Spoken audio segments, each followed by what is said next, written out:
Praise lord ప్రియులారా, యొక్క ఉదయకాల సమయంలో దేవుడు ఇచ్చినటువంటి మరి యొక్క నూతన దినం కొరకు దేవుడికి వందనాలు చెల్లిస్తున్నాను. మరి అందరు బాగున్నారా? దేవుడి కృపలో మరి వర్ధిల్లుతున్నారు. ప్రతిరోజు కూడా ఉదయాన్నే మరి ప్రార్థించండి, వాక్యాన్ని ధ్యానించండి, దేవుని స్తుతించండి కదా.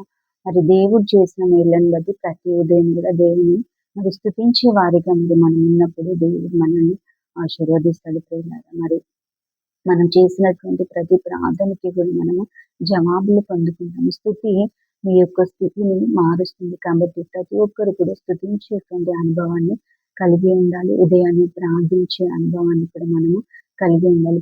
మనము మాసాంతంలోకి వచ్చేస్తాం కదా.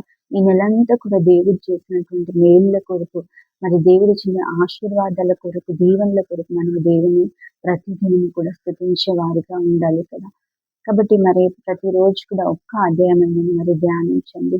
దేవుడు మిమ్మల్ని ఆశీర్వదిస్తాడు ప్రియులారా. మీరు చూస్తారు మీ జీవితాల్లో దేవుడి యొక్క ఆశీర్వాదాలను అనుభవిస్తారు. సో ఉదయకాల సమయంలో దేవుడు మనకి ఇచ్చినటువంటి వాగ్యాన్ని మనము చదువుకున్నాం ప్రియులారా. హోషేయ గ్రంథము 10వ అధ్యాయము 12వ వచనం చదువుకున్నామండి. నీతి ఫలించినట్లు మీరు విత్తనము వేయుడి, ప్రేమయను కోత మీరు కోయుడి అంటున్నారు. చూడండి మరి ఇక్కడ దేవుని వాక్యం ఏమని సెలవిస్తుంది అంటే, మీరు విత్తనము వేయుడి అంటున్నారు. అంటే ఆహారాన్ని పండించేటువంటి రైతులు సహజంగా పొలాలు విత్తనాలు వేస్తారు కదండి. మరి ఇది అయితే మరి యొక్క వాక్య భాగం మనం చూసినప్పుడు ఇది మరి భౌతిక పరమైనటువంటి పంట గురించి, విత్తనం గురించి కాదు, కానీ మరి ఆత్మ సంబంధమైన విత్తనం గురించి మాట్లాడుతుంది కదండి. ఆత్మ సంబంధమైన విత్తనము విత్తాలి అని కదా. ఇంకేమంటుంది దేవుని వాక్యం అంటే ప్రసంగి 11:6లో మనం చూస్తాం కదా. ఈ విత్తనము ఉదయమందు విత్తాలి, అస్తమయమందు కూడా చేయి వెనుక తీయక విత్తాలి అని. విత్తనాన్ని విత్తినప్పుడు మనము ఫలితాన్ని చూస్తాం ప్రియులారా కదా. మరి దేవుని యొక్క ఆజ్ఞ మనం విత్తనము విత్తాలి అన్నది దేవుని యొక్క ఆజ్ఞ కదా. ఉదయమందు విత్తనము వేయాలి, అస్తమయమందు కూడా మరి విత్తాలి అని చెప్పేసి దేవుడు సెలవిస్తా ఉన్నాడు కదండి. మరి మనము ఏమి విత్తాలి అని మనం చూస్తున్నట్లయితే కొన్ని విషయాలు నేను తెలియజేస్తానండి. మొట్టమొదటిగా మరి సామెతలు 11:18 వచనంలో మనం చూస్తాం కదండి. మరి సామెతలు 11:18లో నీతిని విత్తువాడు శాశ్వతమైన బహుమానము పొందును అని ఉంది కదండి. మరి దానిపైన వచనం ఏముంది తెలుసు ప్రియులారా?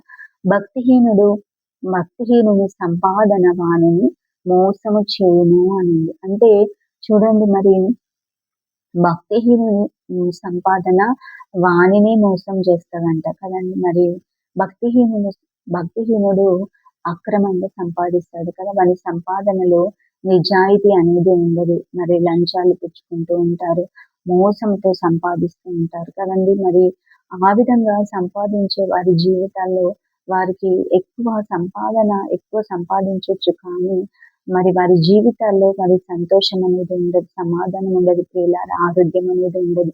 ఎందుకంటే ఆ సంపాదనలో నిజాయితీ ఉండదు కాబట్టి. కానీ మరి నీతిమంతుని సంపాదన మరి చూడండి ఏమని ఉంది వాక్యం, ఏమని సెలవిస్తుందంటే, నీతిమంతునికి కలిగినది కొంచెమైనను బహుమంది భక్తిహీనులకున్న ధన సమృద్ధి కంటే శ్రేష్టము అని రాయబడింది కదండి. మరి కీర్తన 37:16 చదువుకుంటాం కదా.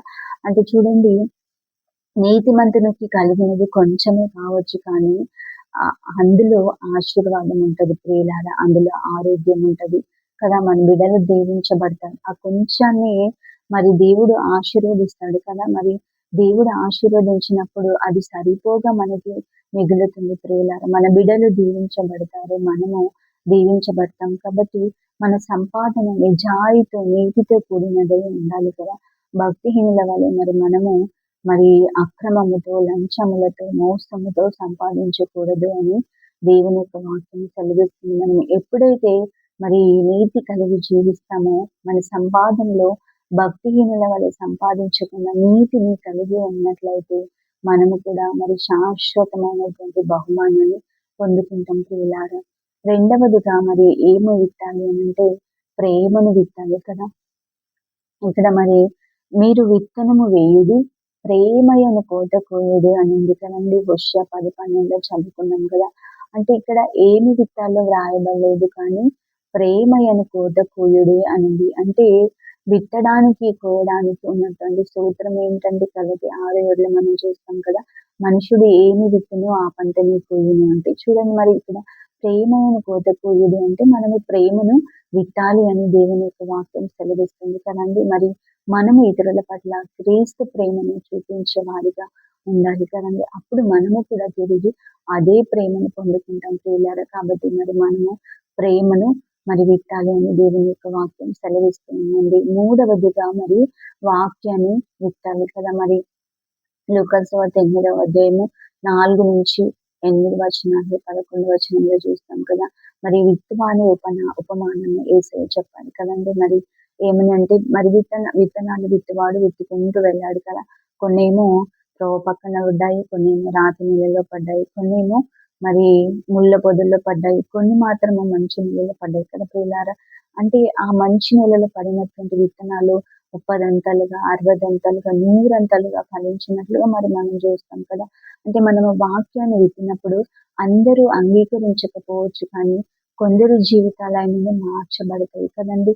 కాబట్టి ఈ విత్తనము ఏంటి అంటే వాక్యమే అని యేసుక్రీస్తు చెప్పాడు కదా. మరి వాక్యాన్ని కానీ అందరూ అంగీకరించకపోవచ్చు కానీ కొందరైనా వాక్యాన్ని అంగీకరిస్తారు. కాబట్టి వాక్యం ఎప్పుడు కూడా నిష్ప్రయోజనము కాదు. కాబట్టి మరి మనం నిరాశ పడక వాక్యాన్ని విత్తేవారిగా ఉండాలి అని దేవుని యొక్క వాక్యం సెలవిస్తుంది ప్రియులారా. కాబట్టి ఈ యొక్క ఉదయకాల సమయంలో దేవుని అడుగుదామండి. విత్తనము వేయుడి అని మనకి దేవుడు ఆజ్ఞ ఇచ్చాడు. కాబట్టి ఆజ్ఞను పాటిస్తూ నీతిని విత్తేవారిగా, ప్రేమను విత్తేవారిగా, వాక్యాన్ని విత్తేవారిగా ఉండాలి. అట్టి కృప దేవుడు మనందరికీ దయచేయను గాక. ఈ కొద్ది మాటలు దేవుడు మన వెనుకల్లో దీవించి ఆశీర్వదించను గాక. ఆమేన్. Praise the Lord. అందరికీ గాడ్ బ్లెస్ యు.